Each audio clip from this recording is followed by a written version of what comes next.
Bonjour à tous, j'espère que vous allez bien. Aujourd'hui, une vidéo sur le thème de la pyramide de Kelsen et de la hiérarchie des normes.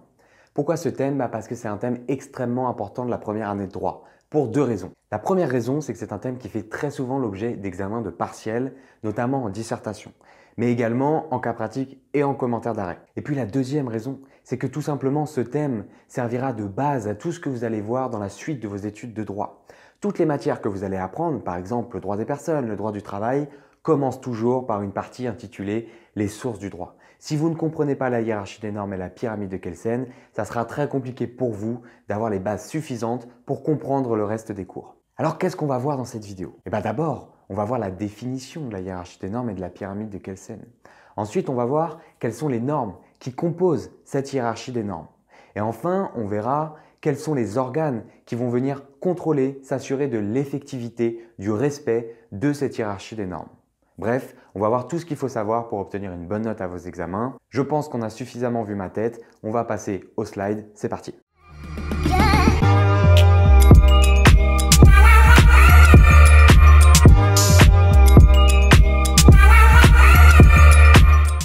Alors, la hiérarchie des normes et la pyramide de Kelsen. Donc, comme je vous disais, on va voir d'abord la présentation de la hiérarchie des normes et de la pyramide de Kelsen. Et ensuite, on verra le contrôle de cette hiérarchie des normes. Alors la première chose à retenir sur la hiérarchie des normes, c'est que c'est un des critères de l'état de droit. L'état de droit, c'est quoi? C'est un état dans lequel les normes juridiques sont hiérarchisées de telle sorte que sa puissance s'en trouve limitée. C'est un concept extrêmement important du droit constitutionnel. En fait, dans un pays qui a un système juridique basé sur la hiérarchie des normes, on considère que ça va constituer une garantie de l'état de droit. Et ce principe de hiérarchie des normes, il se traduit par un principe, le principe de l'égalité, en un seul mot, sans L apostrophe, qui est un principe selon lequel les actes de l'administration et du législateur doivent être conformes aux règles de droit qui leur sont supérieures. Donc la première chose à retenir vraiment sur la hiérarchie des normes, c'est que c'est un des critères de l'état de droit et que ce principe de hiérarchie des normes se traduit par le principe de l'égalité. La pyramide de Kelsen maintenant, qu'est-ce que c'est? C'est une notion qui est d'origine allemande. En fait, elle a pour origine un juriste autrichien du nom de Hans Kelsen, vous pardonnerez mon accent allemand, qui a posé ce concept. L'ordre juridique est structuré et hiérarchisé. Selon lui, l'ordre juridique prend l'image d'une pyramide au sein de laquelle chaque norme tire sa validité de sa conformité à la norme supérieure. C'est ce qu'on appelle la pyramide de Kelsen. En fait, pour y voir plus clair, c'est simplement une meilleure façon de visualiser les systèmes juridiques des états de droit. Et cette théorie, en particulier, elle permet de décrire notre système, le système français, c'est-à-dire le système mis en place par la Constitution du 4 octobre 1958. Alors de quoi est composée cette hiérarchie des normes? Comme vous le voyez sur cette image, que vous pouvez retrouver sur l'article qui sera en lien dans la description, vous avez 4 blocs. Le bloc de constitutionnalité, le bloc de conventionnalité, le bloc de légalité et le bloc réglementaire. Au sein de chaque bloc, vous avez plusieurs normes qui vont venir composer ce bloc. Quand on parle de bloc, ça désigne en fait un ensemble indivisible de normes. C'est des normes qui vont être réunies et qui vont avoir la même valeur. Premier bloc, le bloc de constitutionnalité. Alors d'abord l'expression bloc de constitutionnalité, il faut savoir que c'est une expression doctrinale. Quand on parle d'expression doctrinale, ça veut dire une expression qui vient de la doctrine. Et la doctrine, c'est quoi en droit? C'est tout simplement les avis, les opinions émises par les auteurs qui vont s'exprimer sur le droit. Donc ça n'a pas de réelle valeur juridique, mais c'est très fréquemment repris. Donc le bloc de constitutionnalité, c'est une expression doctrinale. Et ce bloc de constitutionnalité, on considère qu'il a été formé avec la décision liberté d'association du 16 juillet 1971, qui est une décision extrêmement importante du Conseil constitutionnel. Et ce bloc de constitutionnalité, il va contenir plusieurs normes. D'abord plusieurs textes. La Constitution de 1958, la Déclaration des droits de l'homme et du citoyen de 1789, vous voyez que ça date déjà de quelques siècles maintenant, le préambule de la Constitution de 1946, la Charte de l'environnement et la jurisprudence du Conseil constitutionnel. On ne va pas rentrer plus en détail dans le bloc de constitutionnalité puisque je ferai une vidéo à part entière sur ce thème. Alors quelle est sa place au bloc de constitutionnalité dans la hiérarchie des normes? Eh bien d'abord, la Constitution va l'emporter sur les traités. Et ça, c'est prévu notamment par l'article 54 de la Constitution. Cet article, vous pouvez aller vérifier, il nous dit qu'un traité international comportant une clause contraire à la Constitution ne peut être ratifié sans que la Constitution ait été révisée au préalable. C'est-à-dire qu'il faut d'abord réviser la Constitution si vous voulez que le traité contraire à la Constitution puisse entrer en vigueur. Ce qui implique bien que la Constitution lui est supérieure. Et puis, cette supériorité, elle a été confirmée par deux arrêts importants que vous devez retenir. Ce sont des arrêts de principe. L'arrêt Fraisse du 2 juin 2000, rendu par la Cour de cassation, et l'arrêt Saran, rendu par le Conseil d'État en 1998. Maintenant, on sait que la Constitution l'emporte sur les traités internationaux. Mais est-ce que la Constitution l'emporte sur le droit de l'Union européenne?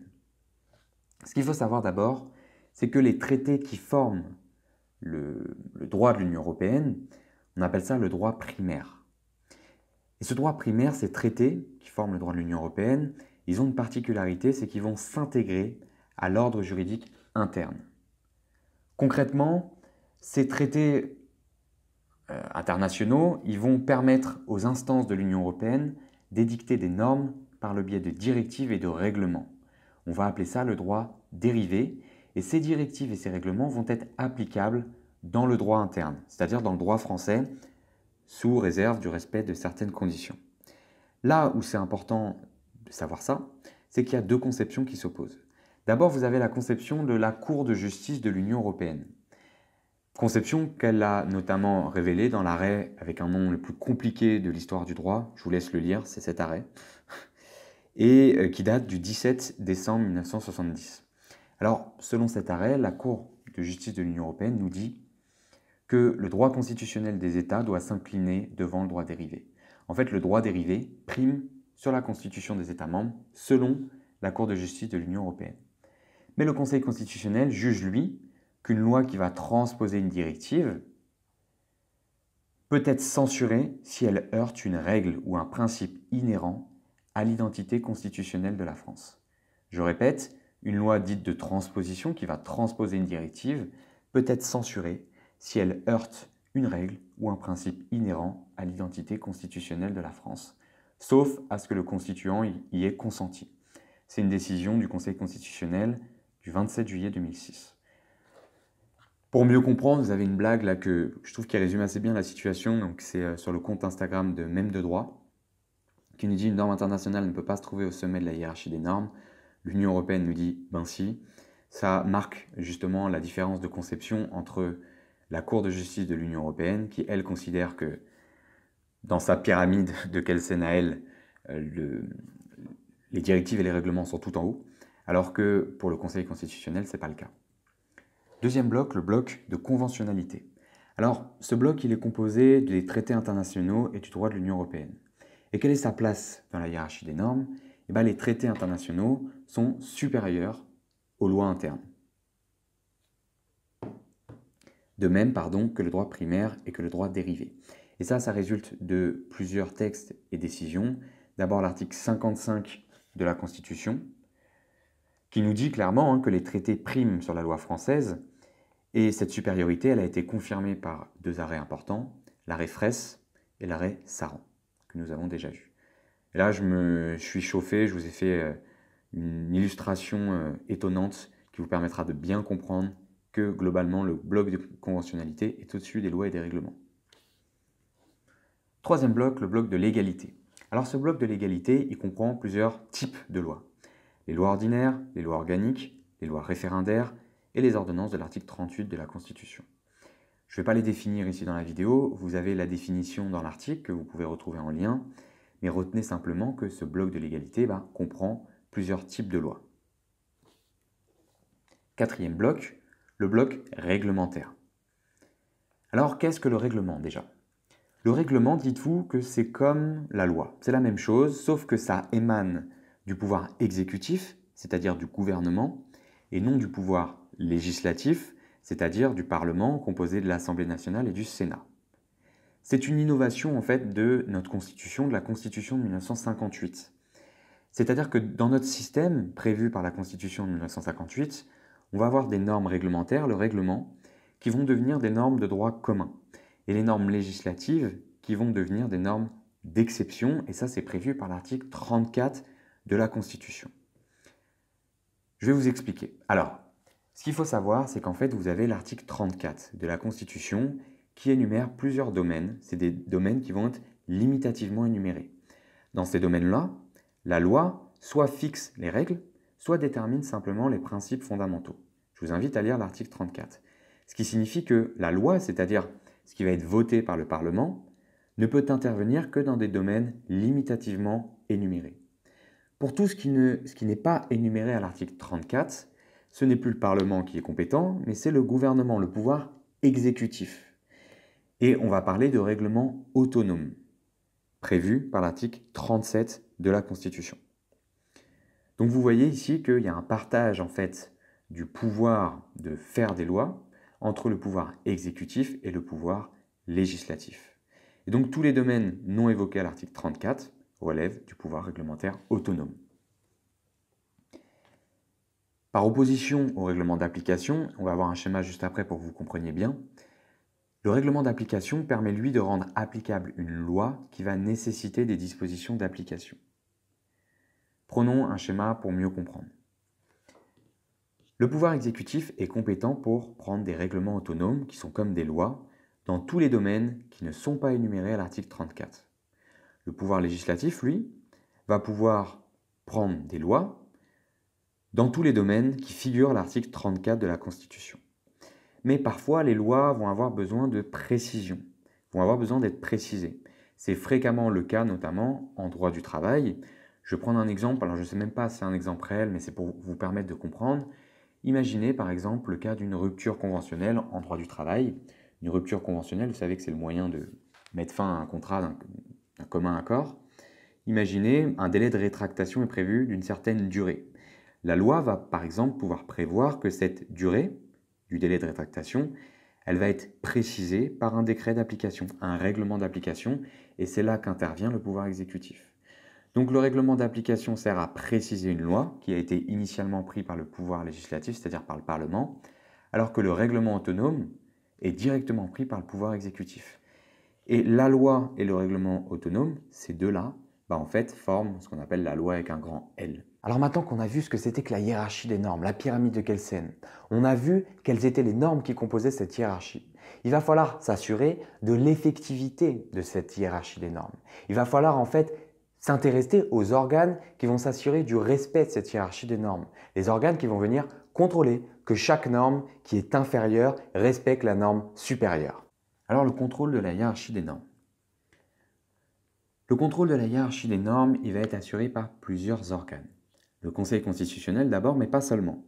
Aussi des juridictions de l'ordre judiciaire et de l'ordre administratif, qui est en fait la Cour de cassation et le Conseil d'État, et les juridictions administratives avec parfois un petit rôle pour les juridictions judiciaires. Alors voyons ça plus en détail.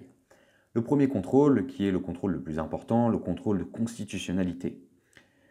Le Conseil constitutionnel va vérifier le respect de la conformité des normes inférieures à la Constitution. Il va vérifier deux types de textes. D'abord, il va vérifier la constitutionnalité des traités, et avant la ratification du traité. C'est un contrôle a priori. Et il va vérifier également la constitutionnalité des lois et des règlements de deux manières. D'abord, avant la promulgation de la loi votée, dans certains cas, c'est prévu par l'article 61 de la Constitution, on parle de contrôle a priori. Et puis deuxième cas, à l'occasion de l'application de la loi lors d'une instance en cours devant une juridiction. C'est l'article 61-1 de la Constitution. On parle ici de questions prioritaires de constitutionnalité ou de contrôle a posteriori. Donc deux types de contrôle. Deuxième contrôle, le contrôle de conventionnalité. Alors ce contrôle, il va permettre d'apprécier la conformité d'un texte à un traité international. Est-ce que le Conseil constitutionnel est compétent? Eh bien non, il s'est déclaré incompétent pour effectuer ce type de contrôle dans une décision du 15 janvier 1975. Ce contrôle, par qui il est exercé alors? Eh bien il est exercé par la Cour de cassation, depuis l'arrêt Jacques Vabre du 24 mai 1975, et par le Conseil d'État, depuis l'arrêt Niccolo du 20 octobre 1989. Ces arrêts sont extrêmement importants, il faut les retenir puisque c'est la base des études de droit, c'est des arrêts qu'on doit connaître par cœur. L'arrêt Jacques Vabre et l'arrêt Niccolo. Troisième type de contrôle, le contrôle de légalité qui va servir à deux choses. D'abord, il va servir à vérifier que le règlement d'application respecte la loi qu'il met en œuvre. Vous vous rappelez, le règlement d'application, il doit préciser la loi. Il ne peut pas aller à l'encontre de la loi. Et deuxième cas, le règlement autonome, il ne doit pas empiéter sur le domaine réservé à la loi. Alors, comment est-ce qu'on s'assure de la conformité des règlements à la loi? On a deux types de contrôle. D'abord, le contrôle qu'on va appeler le recours pour excès de pouvoir. Ici, l'objectif, c'est l'annulation d'un règlement illégal. Un justiciable va attaquer directement un règlement pour le rendre illégal. C'est pour ça qu'on dit que l'annulation aura un effet erga omnes. À l'égard de tous, le règlement va être annulé. Et puis, on a un autre type de contrôle qu'on pourrait définir comme étant un peu accessoire. Ce contrôle, il va être exercé par le biais de l'exception d'illégalité. L'effet, ça va être d'écarter l'application d'un règlement à l'occasion d'un litige en particulier. Et ces contrôles, ils sont effectués par les juridictions administratives, sauf parfois s'agissant de l'exception d'illégalité, où la compétence des juridictions judiciaires sera parfois admise. Voilà, c'est tout pour cette vidéo. J'espère qu'elle vous a plu, que vous avez appris tout ce que vous devez savoir sur la pyramide de Kelsen et la hiérarchie des normes. Si ça vous a plu, n'hésitez pas à me mettre un petit j'aime, ça fait toujours plaisir. Et puis moi, je vous dis bon courage pour vos examens. Bye.